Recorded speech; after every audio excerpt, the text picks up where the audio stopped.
Wuthering Heights, 2026. This is a period romantic drama by Emerald Fennell. And whilst I loved Promising Young Woman 2020, I was not so keen on Saltburn and have similar feelings about this film. I spoke yesterday with a young woman who had seen this film in the cinema and perhaps think her summary was just about right.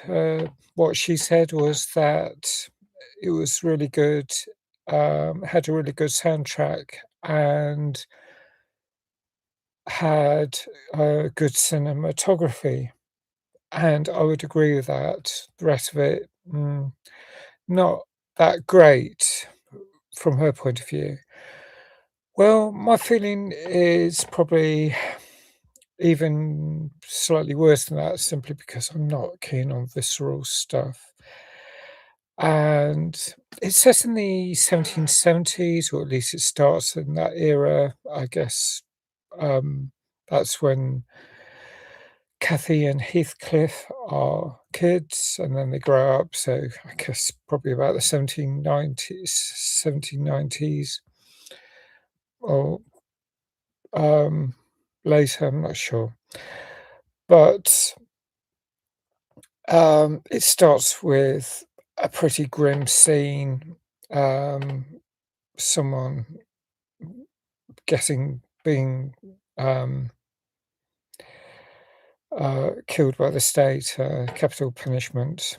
I'll just say that. I mean, the thing is, it's like one of those public events, and the protagonist, as in Cathy, and Nellie, who's like a companion, a paid companion, they're enjoying it, really enjoying the spectacle. And oh gosh, I just find that, I mean, I think that's obviously part of humanity. People get tribal, people get, I think it could quite easily happen all over again now, and that's what's so distressing. Uh,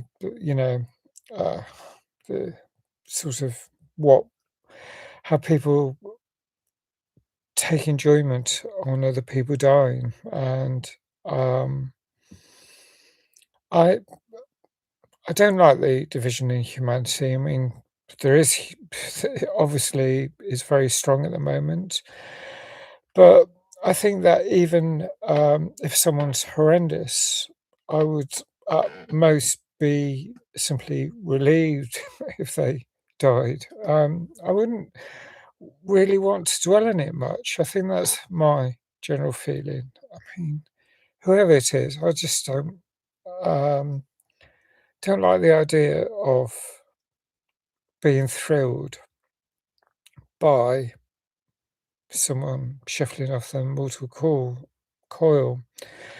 But, ideally, I think I'd rather, um, if they're evil, they faced punishment and spent many years in prison and had time to think about their crimes. Um, so, just anyway, that's going off the point. Um, but we get to see um, the young Heathcliff, who Cathy's father has found on the streets of city of Liverpool, and he sort of like um, says that she can treat him like a pet or something like that. I don't know. It was just so. Um, I don't really know some of it. Maybe it's just my frame of mind. I was thinking, what on earth all this about? I mean, I know to some extent um, it's based on Emily Bronte's novel, but, it's got some probably anachronistic takes, maybe not. I don't really know. I just found some of it very, salacious, and I mean, don't mind, um, all the sexual content, but I'm really not keen on bodily fluids, and there's some scenes there's like, some sort of egg, um, I think it's baking food and stuff and putting your hand through that, and I guess that's visceral. Then there's, putting finger I think, Margot Robbie's adult Kathy puts her finger in a fish mouth. Ah, I don't know, um, it didn't bother me that much, but it just sort of left me a bit cold, I think. I was thinking, if this is supposed to be entertaining, it hasn't really touched me in that sense. Um, so Margot Robbie plays Catherine Earnshaw, and, Charlotte Millingham plays the young Cathy, and then Jacob Elordi plays the adult Heathcliff, and Owen Cooper plays the young Heathcliff. And Martin Clunas is the father, and he's abusive, angry, alcoholic. He lets the place where they live out in the moors up in, the Pennines fall to rack and ruins, and, because being alcoholic, I guess, and he's just really angry. He whips, um, Heathcliff after he takes, the blame for something when they are late back from, um, getting caught in the rain, on,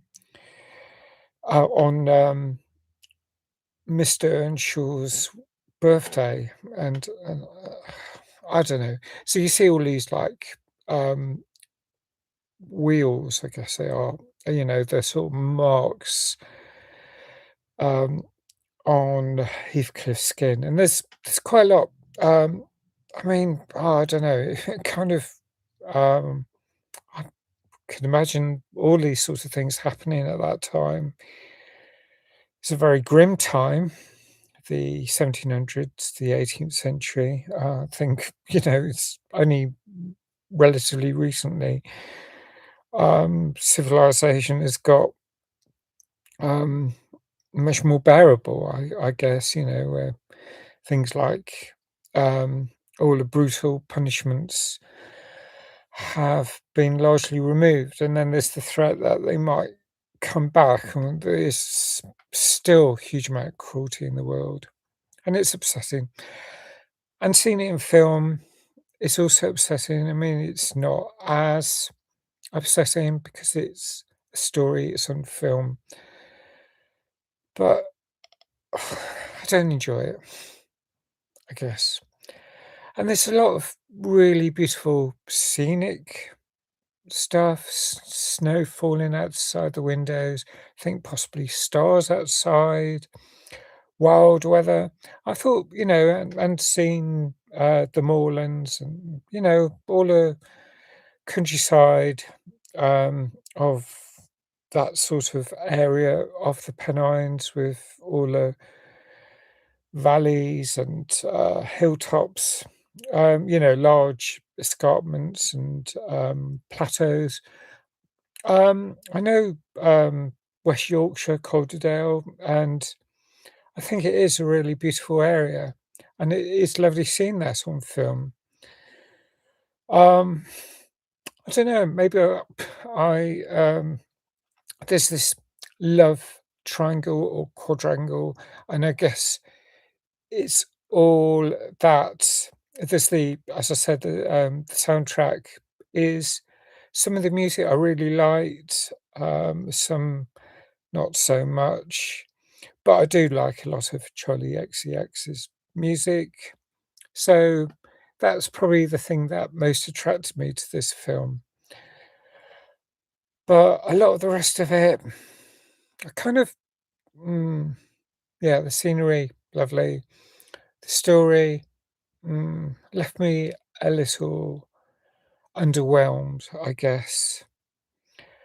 And I think I just might find the characters fairly difficult to relate to. And I think for that reason, I'm going to score this 7 out of 10. It was kind of okay to watch once, a one-off, but um, and seeing it in the cinema makes it more worthwhile. Seeing it on the big screen, it wouldn't appeal much on streaming, on DVD, anything like that, I don't think. So I'd love to know what you think. Please like if you like this review. Thanks if you subscribe. Um, have I seen I'm sort of trying to think, have I got any other related films that you may like to, watch? But I can't really think of anything similar or from that kind of era. So, mm, if I think of anything, I'll put it in the comments. But thanks for watching. Hope to see you again soon. Bye for now.